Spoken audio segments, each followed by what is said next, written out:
Welcome to the Jill on Money Show. It's Wednesday, February 28th. Hey, here's something interesting Mark wrote in my notes. Remember, it's not the last day of the month. There are 29 days in February this year. Who knew? Mark knew because he put it in my notes. So happy almost end of February, and hope that you guys are doing great today. If you've got a financial question, all you need to do is go to our website, jillonmoney.com, and click the Contact Us button. While you're there, do check out the subscription service Jill on Money Live. That is where, for $35, you have access to quarterly live webinars, bonus video content, and a whole lot of fun. And by the way, when you plunk down the 35, you get to go back and watch all the things you didn't see because you weren't a member last year. And Mark decided not to jack the fee, so it's still $35, a great deal. I mean, if I do have to say so myself. Today, we're joined by Anne, who's on the line from Connecticut. Hello, Anne. How are you? Hi, Jill. How are you? Great. What's happening? What can we do for you? Okay, so I'm feeling like I'm in a bit of a financial rut. I am 50. My husband is 51. We both are in the medical fields, and my husband has definitely been, the breadwinner the last 15 years, I would say. We have 3 children, 2 teenagers, and a 10-year-old.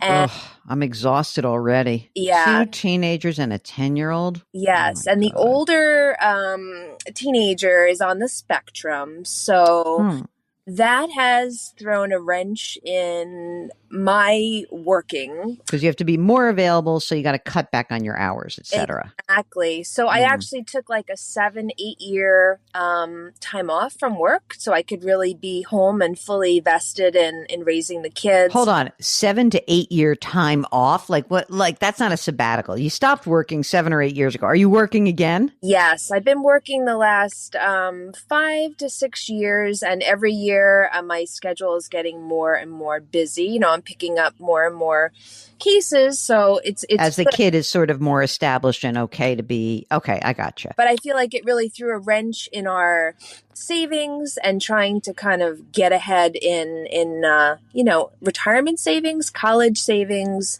and paying off student loan debt. Yeah. Well, Anne, you know what? That's life, right? Like your life took priority. And even though when you said you started off with a financial rut, we're going to reframe that because it's not so much a financial rut. It's just that, you had a bit of, you had life taking over, and life took over, and we're going to get you back on track. Like, well, no judgments here. So right now, how much are you earning? I earn about $40,000 a year. My husband earns about, it varies, between $230,000 and $250,000 a year. Okay. If I kind of big picture this, do you know how much money you need to live on? Like you have almost $300,000 a year of income, but do you know what your actual expenses are? Per month, I'll be honest, he handles a lot of the finances.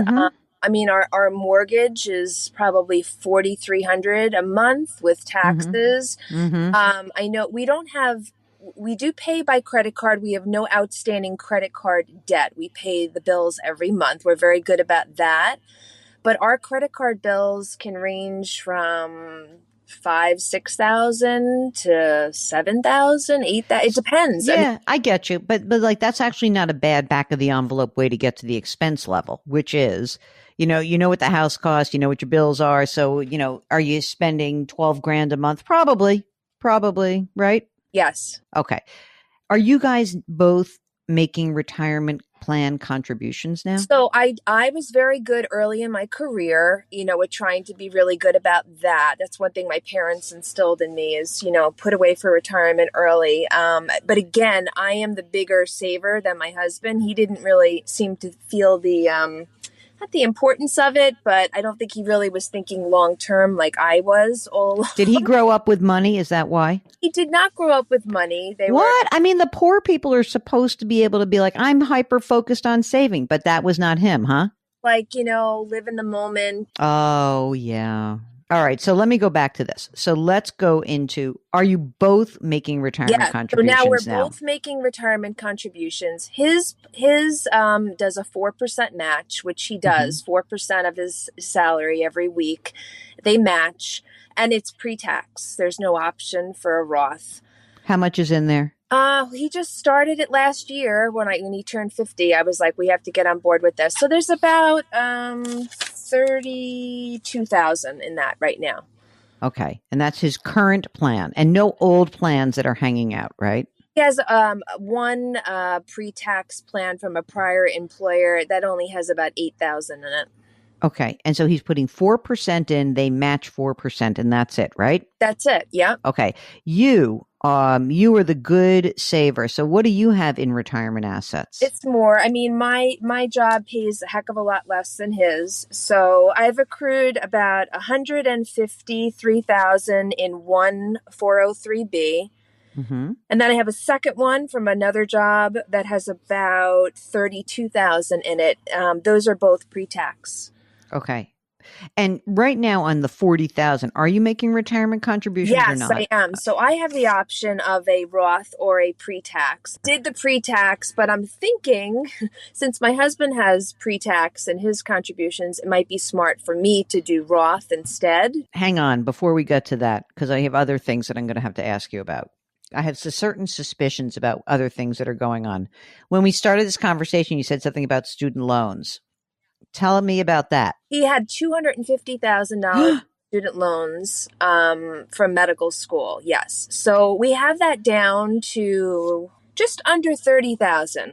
Holy smokes, he did great. Yeah, so he's really tried to be diligent making extra payments on that. Okay. And what's the interest rate on that medical school I debt? think it's in the 3 range. He did like a private loan, like a refinance or whatever Mm-hmm. several years back. So it's under 4%. That's great. That's great. Okay. Now, what about just money in the bank? Yeah, so that varies. We always are really good about claiming single zero on our taxes because we Mm. use it as like a savings for at the end of the year. We get back a nice return. So that usually goes right into like a joint savings account that we have, like a kind of like our safety fund. And if anything big comes up on the house, or God forbid, we do have like a large deductible usually for our medical bills. So that we always like to have extra money for that. We also have a health savings account. But you didn't tell me how much money's in the emergency in that savings account. It varies. I mean, I would say anywhere between 30 to 50,000, depending on the Okay. year. Got it. And how much is in the HSA right now? I'd say about 5 or 6 grand. We use it for my son, for his medical bills and braces for the kids, all that good stuff. What? Your children weren't born with perfect teeth? That's outrageous. Now, when you talk about the 3 kids, 2 teens, 1 10-year-old, are you already saving for college or do you want to save for No, I college? have been saving. That's been, again, it's my job, but I feel like a failure because I hear people calling up and they're like, they have so much money saved for college. I've accrued between the 3 of them combined 100,000. Can I just say, why are you making this judgment? I want everyone to hear this for a second because I want to be clear with Anne and with all of you. Just because someone else has been able to save has it should not like impact you and what you have done. 100,000. I'm so delighted. I would never have thought it was that much money. I really wouldn't.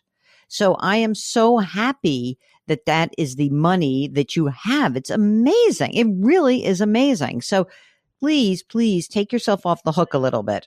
Yeah, no, it's hard because we live in a very everybody's very competitive here, and who's going to what school and who's doing what, and we try to be very level-headed.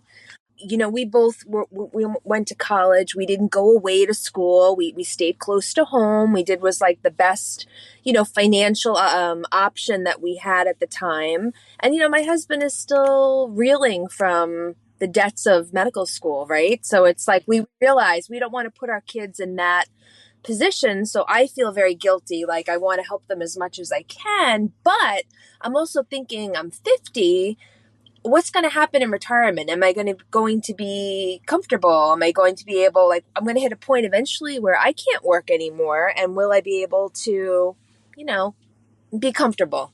Yeah. I mean, listen, these are all important parts and of the planning process. They're important questions to ask. So I just want to just again, I can't emphasize enough that for all of you nutbags out there like Anne, that you live in these competitive places, probably because they all have good school systems. And then when you live in a good school system, then the parents and then the kids by extension are all very competitive. Mark, it reminds me about our friend who I was sending his kids to private school. And I'm like, why don't you just move to Queens and live a life that's like with normal people who don't think that having $100,000 in college savings is a failure. Like you guys, I get it. You've chosen things for your kids, but you've put so much pressure on yourselves. And, listen, even without having a son that required more of your attention, having somebody who graduates with $250,000 of medical school debt is just enormous. So it's not a failure. You're not in a financial rut. There are choices you made that require you to kind of get a little bit busier right now. And that's okay, because you're not telling me, oh, I just want to retire in 3 years.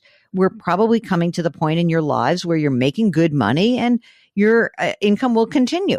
I just want to put that out there. Okay. That's what I need to say. So no more of the negativity. It's like my friends on Peloton. They don't like when you have a username that's negative, like I'm so fat. No. It's like, I want to be healthy. How about that? Let's turn it around. So we want to get you financially healthy. So, okay. Now, in addition to the picture that you've laid out, you own a home. What is that home worth? If you listen to Zillow, right, it's about $1 million. We owe about 450 on it. Okay. And the interest rate on the mortgage? It's 3.75. We refinanced. Great. Perfect. That's great. So besides the outstanding student loan debt, there's no other debt, right? No other debt. No. Okay. And your husband's monthly payment on that debt is how much about? For the student loan, Yep. it's between 300 and 400. Okay, reasonable. And when is he due to pay that off? What's the time horizon? That I don't know. I mean, he's been out 20. I think it was a 30-year. Jesus. Yeah. So he's been working over 20 years now. So My God. he's yeah. Are we going to get any free medical advice at the end of this call? Absolutely. Oh, great, perfect. Okay, so a few questions now. So you are making contributions to your 403B. He's putting 4% into his. Yes. How much are you putting into the college savings fund? I just kind of like look at my account and I try to make payments. Like every couple of months, I'll put in 1,000 or two, into each. Yeah. I mean, it's kind of chunks up. I know like last year, maybe I put in 15,000 between the three kids. As I'm working more, I'm trying to put in more. I do great. About 30%. I think it's 30% of every paycheck of mine goes into retirement. And like I said, I have that option of Roth or pre-tax. Right now, I am in pre-tax. Okay. If I look at your cash flow, sort of take a big step back, and you look at all the stuff you're doing, including the ad hoc college savings, the $300 or $400 a month for the student loans, the mortgage, the expenses. Now, you're not going into further debt, so you're doing okay. I guess my question to you is, how does the cash flow feel to you guys day to day? It's tight. I hear it from my husband all the time that, groceries are through the roof and, oil and heat, everything. It's just like everything keeps going up. Like I know he stresses over it, but, that's not to say that we couldn't cut back a little bit. We like to eat out. We usually take like one vacation a year, nothing extravagant, but we like to do that with the family. I don't think we live a outrageous life by any capacity, but kids are expensive. The sports. I know, the damn kids. We have. What were you thinking with those kids? I know. But it's outrageous, that they're all in sports and all of that. It's a lot every month, but we feel it's an important part of their for not just for athleticism, but for the other positive parts of being on a sports team and making friends and whatnot. So here's the question that I guess we need to think about.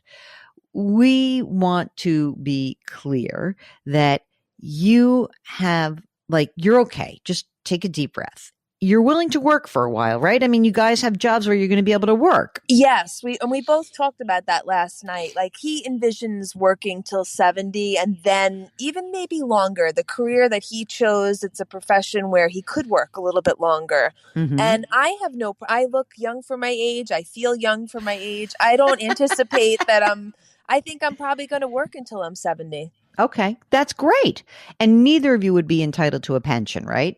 No pension. No. Okay. But you would work till you're 70. And what do you think is, like, for you, you're making 40 now. I know you have a 10-year-old, but let's say that it's 8 years from now and your youngest one's in college, like, what do you think if you were working full time, kind of going for it right now, what would your income be approximately? At full time, probably close to 100,000. So if like you were working full time, and I'm sure that's probably going to happen more like when she gets to be a teenager, because she didn't want to have nothing to do with you. Right. So if in 5 years, from like 55 to 70, you're making closer to more like 100, and he's making his 250. Now you're making 350, and now you're getting your kids through college, and things are going okay, and the loan for the student loan is going to get paid off, and then you're going to start cranking on your retirement. And you can start doing it now. I don't think that you can put a lot more money in right now. I just don't. It doesn't sound like there's a lot of free cash flow. No, things are definitely, like, tight. I feel like, I think if I asked my husband to put away any more, I think it would totally stress him out. So the older teen who's on the spectrum, is this a college-bound kid or not? Well, we're discussing that. It's looking like community college, which at the moment is free, which is great. So it would be a good way to kind of try to see how he does there. So that's positive. Beyond that, I'm not quite sure where his career path is going to go. The other two, I do see wanting to go to a 4-year college. Would you feel better if we could free up some of your cash flow right now? Like, if we said, instead of doing the ad hoc a few $1,000s, what if we said, we're putting in for one of the kids, so like middle kid and the 10-year-old, that every month you'll put $350 into each of their funds. I'm just going to make this up, $700 a month. And you're just going to put that in there. See how your cash flow absorbs that, and make no other changes except to say, like, you don't have to do anything else. You don't have to throw all the money. Like, I'm worried that you guys have pressure right now that could be relieved with a few little nips and tucks right now. I'm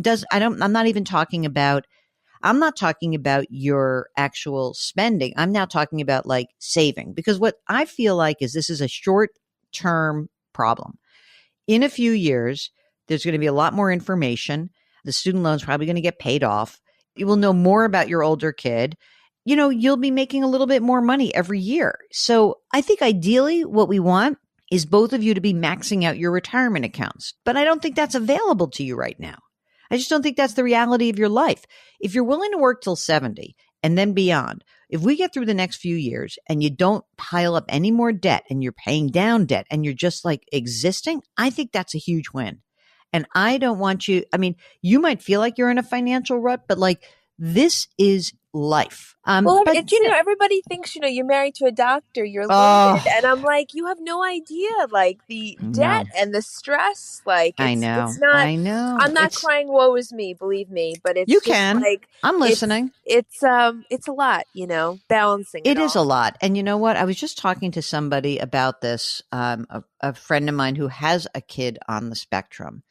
And we were discussing about her, she works full time, and, like, the amount of energy she spends when she gets home to be with that kid. I said, you have, like, it amounts to like 3 full-time jobs. It's like mom to the other kids. It's mom to the kid who has special needs. And then it's a worker, like you have a job.